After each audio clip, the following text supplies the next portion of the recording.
Hello guys, welcome back to my channel. Hello family members. Welcome back to my channel. My name is Faith. Welcome to another episode of Real Life with Faith. On this channel we talk about fashion, health, relationship, motherhood.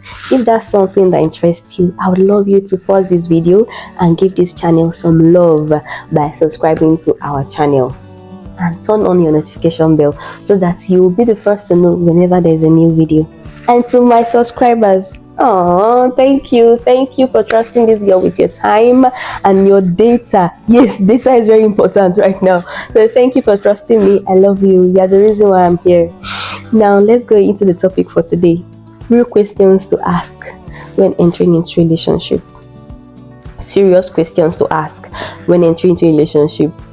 As young adults entering into the relationship pool, we kind of picked some things from the streets, from our friends, from movies, of questions to ask. Very funny questions to ask, really. Because what's your favorite color? What's your favorite food?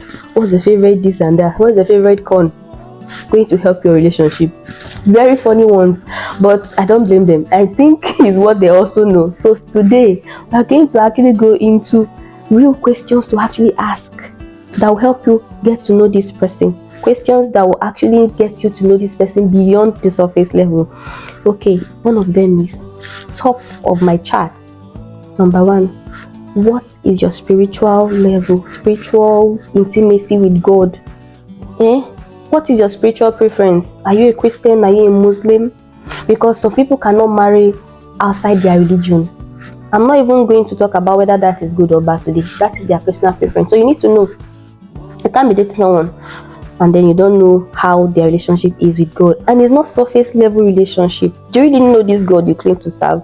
Because some people go to church or go to mosques because they grew up like that, not because they have a relationship with this God. So you need to know how their relationship is with God. Because I tell you, there are things that come up in life that is only their relationship with God that's going to help you solve them. Their love for you might not be enough, but the love of God in their heart, of course, it can handle every and anything. So you need to know that is very important. The second point is life goals. What is their life goals? What's their dream? What do they want out of life? Do you have a job yet? Do you have something doing now? What's your plan? If you don't have a job, how do you intend getting? And while you're waiting, what do you want to do for the meantime? Because some people might be so invested in this big dream, which is not yet here. In the meantime, they are broke and they are too big to do anything. So you need to ask all these questions so that you not have friction in the long run. You need to know what this person wants out of life. Do you intend receiving the call of God? Because there are people who are doing some other things currently, but God can call them tomorrow and they can decide to pick. Because yes, you can decide not to also pick. So for some people who might not want to end up marrying a pastor, you need to ask this question. That's okay. Do you intend picking God's call later? If you call, will you decline? I'm not saying to decline God's call. No. All right, let's get serious. So you need to know. You need to know what they want out of life. Because if you know where you're going, you know who to take along with you. You don't want to take the wrong partner for the right journey. You get me, right? Okay, that's very serious.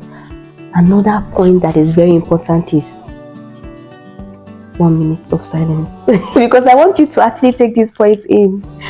Ask the genotype of the person you intend dating. This part is very, very important to me. Very, very important. If you forget anything and everything I say in this video, please don't forget this one. Ask the genotype of the person you intend to settle down with, the person you intend to date and eventually marry. If your relationship make it to that point, ask their genotype. In 2024, I should not be begging you to do this. Ask the genotype of the person you intend dating, so that butterflies will not start flying up and down. And I'm like, okay, a lot of emotions have been invested, and then before butterflies begin to fly. Ask this question. Get yourself tested.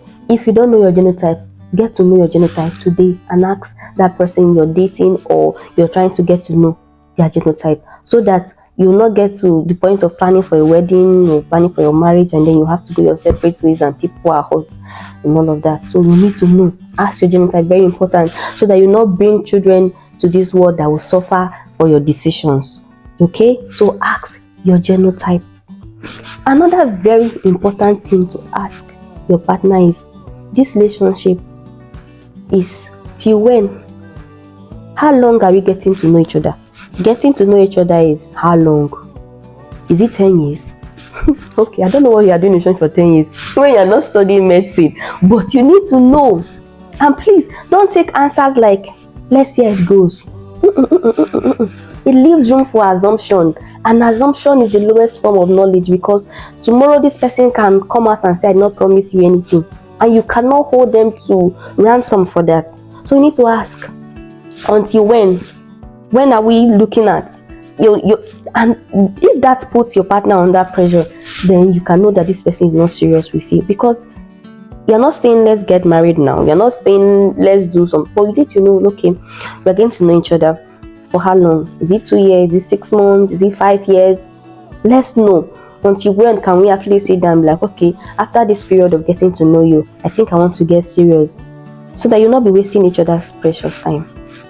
So that you'll not be wasting each other's precious time. So that somebody will not say like, okay, after I invested my years in you, I don't want stories that touch the heart. That is why you need to ask this question. How long? How long are we doing this? Another question you should ask is, how do you handle conflict? It's very important. Very important. How do you handle conflict? Because no matter how perfect the individual you are dating or you are planning to get married to is, you're going to have misunderstanding at one point or the other. So you need to ask how they handle misunderstanding. Do they just go blank?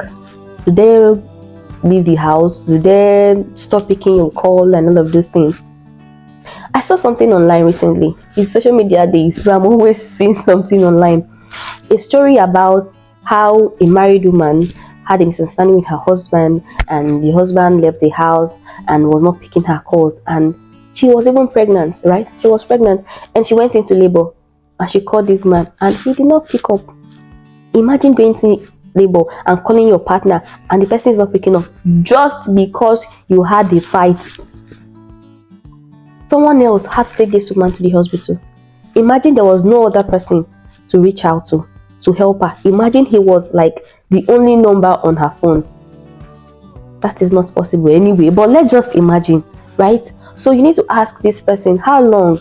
Do you keep malice? Do you shut people out whenever you're mad? How do you handle issues? Because of course issues are going to come up. So you need to know how they handle issues. You need to know how they handle issues.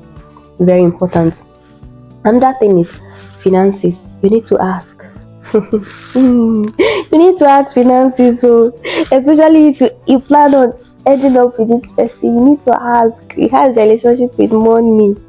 It's very important. Especially for married people, it's very important. See, I'm laughing. I'm not laughing because this point is not serious. I'm laughing because it's very serious. And the fact that people take it for granted is what is making me laugh. You need to ask your relationship with money. It's not people that, okay, 1 million enter today, we spend the whole 1 million. 2 million enter today, so that whenever there is an emergency, whenever something come up, you now begin to run helter skelter looking for how to raise money. No, because especially for married people, I'm saying married people because when children are involved, children used to hear that, okay, wait small. Yeah, school fees don't used to wait small. Diaper money don't used to wait small. Baby food money doesn't wait small, right? Children cannot wait, and they should not wait. They did not ask to be born. So you need to ask, what's the relationship with money? It's not someone that just makes everything and spends everything and then, no. You need to ask all these questions because they are very important. You need to ask, is your money my money? Our money is our money. You need to ask all those things and put them in perspective so that everybody will know where they stand. Okay, very, very important. Another thing to ask is, do you do long distance relationship? Yes, very important, because in a bid to look for greener pastures, some people might eventually travel out of state, out of country, and they might not be able to go with their partner at that very point, maybe because of finances and some other reasons that might affect that. So you need to ask this partner, are they open to long distance relationship, long distance marriage? So that when the time comes, that's not when you're not trying to be like, my husband cannot travel without me, my wife cannot travel without me, and none of those things, right?